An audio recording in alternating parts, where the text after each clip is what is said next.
प्रियजनों, राधे राधे, जय श्री कृष्णा। मैं हूं चाणक्यराज भारद्वाज और आप देख रहे हैं राशि ज्योतिष दर्पण मन का सुख जीवन का। प्रियजनों, हम चर्चा कर रहे हैं राहु के महागोचर यानी कि महाराशि परिवर्तन के विषय में। अलग अलग राशि और अलग अलग लगन के जातकों पर राहु के गोचर का क्या प्रभाव रहने वाला है, इस विषय में मैं बता रहा हूं आप सभी को।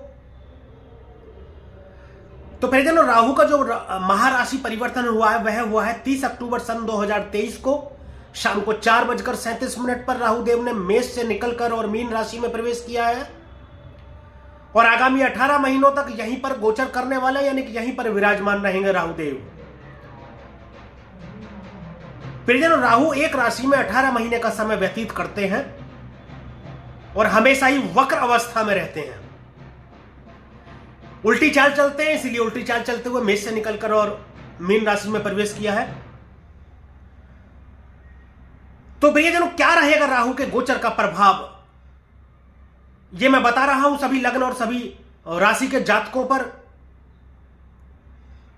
इससे पहले मैं मेष से लेकर और धनु राशि के विषय में वीडियो बना चुका हूं। यदि आप वीडियो नहीं देख पाए तो मेरी प्लेलिस्ट में जाकर के आप ये वीडियो देख सकते हैं।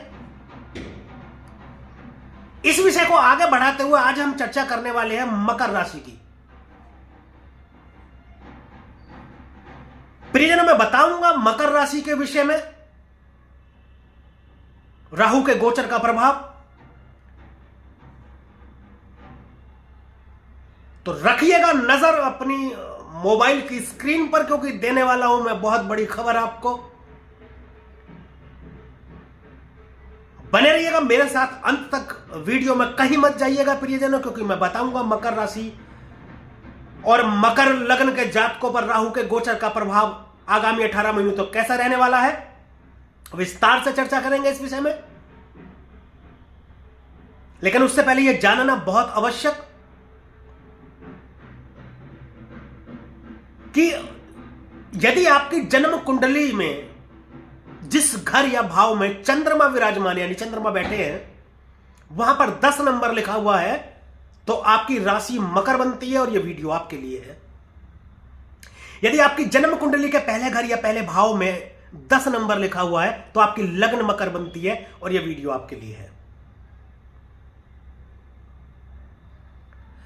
तो चलिए प्रियजनों, शुरू करते हैं। अभी आपकी राशि से जो राहु का गोचर हो रहा है प्रियजनों, वह हो रहा है आपके तीसरे भाव में, यानी आपकी लग्न और आपकी राशि से राहु गोचर कर रहे हैं तीसरे भाव में।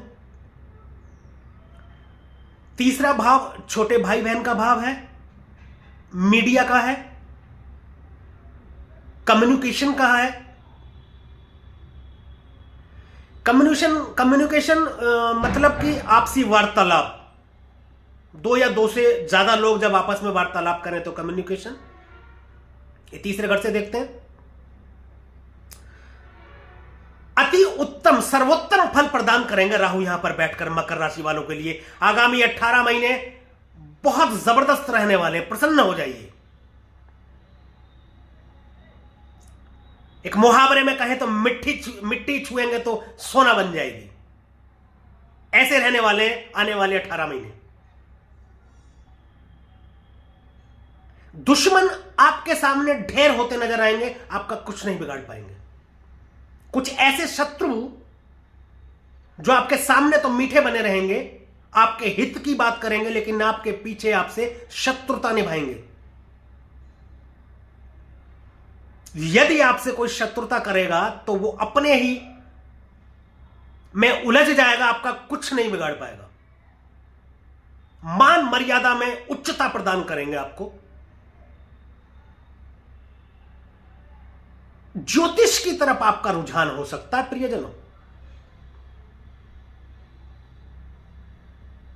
आपकी रुचि हो सकती है ज्योतिष की तरफ, आप अच्छे ज्योतिषी बन सकते हैं। आपकी रुचि हो जाएगी ज्योतिष के विषय में जानने की, ज्योतिष के विषय में पढ़ने की। अक्सर आपके स्वप्न भी सच होंगे इस दौरान। अपने शत्रुओं पर आप हावी रहेंगे, विशाल धन दौलत के मालिक हो सकते हैं आप आगामी 18 महीनों में। परंतु प्रियजनों, आप परिवर्तन की तरफ जा सकते हैं। परिवर्तन का मतलब कि जो आप काम कर रहे हो तो आपके मन में विचार आ सकता है कि मैं काम में बदलाव कर लूं या कोई और काम कर लूं, या कोई काम आप कर रहे हैं, कोई नौकरी आप कर रहे हैं, उसको छोड़ करके आप सोच सकते हैं मैं दूसरा कर लूं, या बिजनेस कर लूं, या व्यापार कर लूं। व्यापार कर रहे हैं तो आप सोच रहे हैं कि इसमें घाटा हो रहा है, इसको छोड़ करके मैं कुछ और कर लूं। ऐसा विचार मन में आ सकता है आपके। प्रियजनों, ये रही बात कि राहु यहां बैठ करके आपको किस प्रकार फल प्रदान करते हैं। बात कर लेते हैं राहु की दृष्टियों की। राहु को 3 दृष्टियां प्रदान है। पहली 5वीं दृष्टि है, दूसरी 7वीं दृष्टि है और तीसरी 9वीं दृष्टि है। तो सबसे पहले बात 5वीं दृष्टि की, जो कि पड़ेगी आपके 7वें भाव में। प्रियजनों, 7वां घर 7वां भाव दांपत्य का भाव कहा जाता है। दांपत्य जीवन को यहां से देखा जाता है, विवाह का योग यहां से देखा जाता है। परंतु यहां से व्यापार को भी देखते हैं, साझेदारी को भी देखते हैं। तो परिजनों, यदि आप कोई पहले से व्यापार कर रहे हैं या शुरू करने वाले हैं, साझेदारी में कोई व्यापार कर रहे हैं, तो साझेदारी टूटने के पूर्ण आसार उत्पन्न करेंगे ये 7वें भाव में दृष्टि डालकर। दांपत्य जीवन को डिस्टर्ब करेंगे, शक की स्थिति उत्पन्न करेंगे यहां पर दृष्टि डालकर। 7वें भाव में जब राहु दृष्टि डालते हैं तो इस हद तक डैमेज कर देते हैं कि संभावनाएं आप में अलगाववाद भी हो जाए, पति और पत्नी में, यानी कि संबंध विच्छेद। इसी प्रकार यदि कोई साझेदारी में व्यापार कर रहे हैं तो अपने पार्टनर के साथ या अपने साझेदार के साथ संबंध विच्छेद हो जाए किसी बात पर मन मुटाव होने के बाद। 7वें भाव में जब राहु दृष्टि डालते हैं तो आसानी से या आराम से संबंध विच्छेद नहीं करते प्रियजनों। पति पत्नी का संबंध विच्छेद भी होगा तो कोर्ट कचहरी के माध्यम से, और व्यापार में साझेदारी को लेकर के भी यदि संबंध विच्छेद होंगे तो वो भी इसी प्रकार। उसमें सावधानी की आपको अत्यधिक आवश्यकता है। यह रही पहली 5वीं दृष्टि जो राहु की 7वें भाव में पड़ेगी, तो आपको क्या प्रभाव मिलेगा। अब बात करते हैं इनकी दूसरी दृष्टि जो पड़ेगी 9वें भाव में। प्रियजनों, राहु यहां दृष्टि डालकर लंबी दूरी की यात्रा आपको करवा सकते हैं। धार्मिक यात्राएं, धार्मिक स्थलों की यात्रा आप करेंगे, लंबी दूरी की यात्रा करेंगे आप। तीसरा घर जो है राहु का प्रिय घर है। यहां से दृष्टि डालकर कुछ जगहों पर या कुछ महीनों में ये अच्छा फल प्रदान करते हैं, जैसा कि 9वें भाव में दृष्टि डालकर आपके भाग्य में ये वृद्धि ही करेंगे। परंतु बड़े बुजुर्गों से थोड़ा सा मतभेद कर सकते हैं ये। समाज में मान प्रतिष्ठा तो अत्यधिक रहेगी आपकी, मान प्रतिष्ठा बढ़ेगी आपकी। यह रही दूसरी दृष्टि जो कि आपके 9वें भाव में पड़ेगी, 7वीं दृष्टि। अब बात करते हैं प्रियजनों इनकी 9वीं दृष्टि की, जो कि पड़ेगी आपके लाभ भाव में, 11वें भाव में। प्रियजनों, 11वें भाव से राहु का जब भी संबंध बनता है तो अच्छा फल प्रदान करते हैं ये। 11वां भाव डिजायर का भाव है, बड़े बुजुर्गों का भाव है ये 11वां भाव। ये लाभ का भाव है। लाभ का मतलब है कि आपकी आमदनी, आप जो कमाएंगे, धन की बात करते हैं हम 11वें भाव से, जो आप कमाते हैं। धन का भाव दूसरा भाव होता है, दूसरा घर होता है, परंतु वह धन होता है जो आपको मिलता है। 11वें भाव से देखते हैं जो आप कमाते हैं, जो आप अर्न करते हैं, आपकी आमदनी 11वें भाव से देखी जाती है।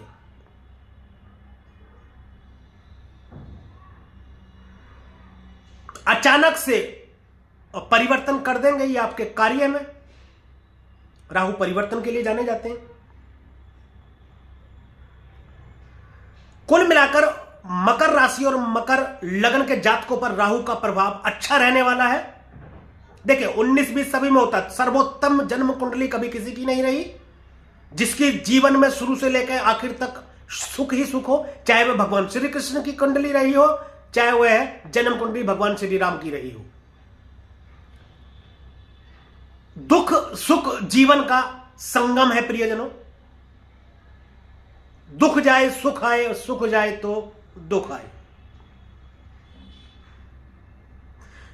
ज्योतिष संभावना है कुछ सावधानियों की, जिनको बरतने पर आप जीवन को थोड़ा सा आरामदायक बना सकते हैं। फिर भी यह कहा जाता है कि यदि आप अपने कर्म अच्छे रखते हैं तो ग्रह भी आपको अच्छा फल प्रदान करते हैं। यदि आप कर्म अच्छे नहीं रखते तो अति शुभ ग्रह भी शुभ जगह बैठकर भी आपको अच्छा फल प्रदान नहीं करते।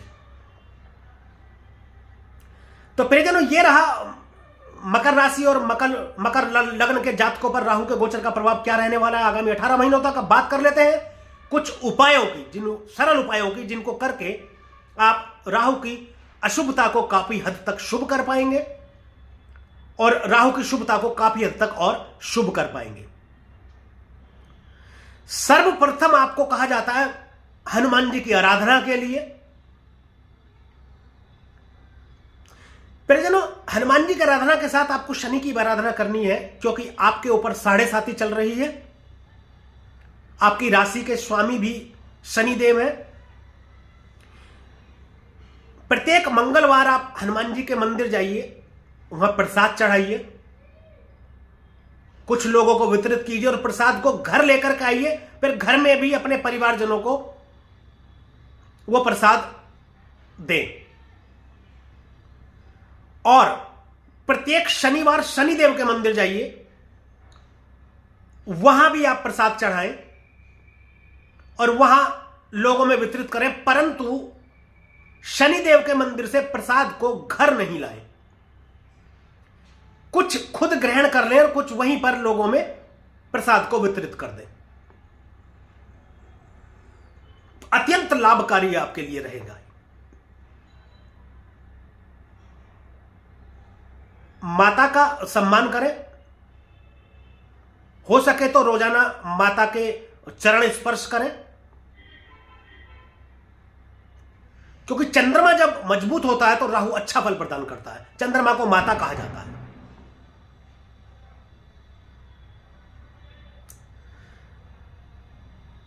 एक और सर्वोत्तम सर्वोपरि उपाय जो मेरी हर वीडियो में आपको मिलेगा, महामृत्युंजय मंत्र का जाप। महामृत्युंजय मंत्र 1 माला रोजाना जाप करें। आपको मेरी स्क्रीन पर दिखाई दे रहा होगा, यह संपूर्ण महामृत्युंजय मंत्र है। तो यह महामृत्युंजय मंत्र का 1 माला रोजाना जाप आपको करना है सूर्योदय के 1 घंटे तक, यानी 1 घंटे के भीतर। बहुत तेजी से और अत्यंत शुभ फलों की प्राप्ति होगी प्रियजनों महामृत्युंजय मंत्र का जाप करने से। तो प्रियजनों, यह रहा मकर राशि और मकर लग्न के जातकों पर राहु के प्रभाव के विषय में। आज के लिए और अभी के लिए बस इतना ही।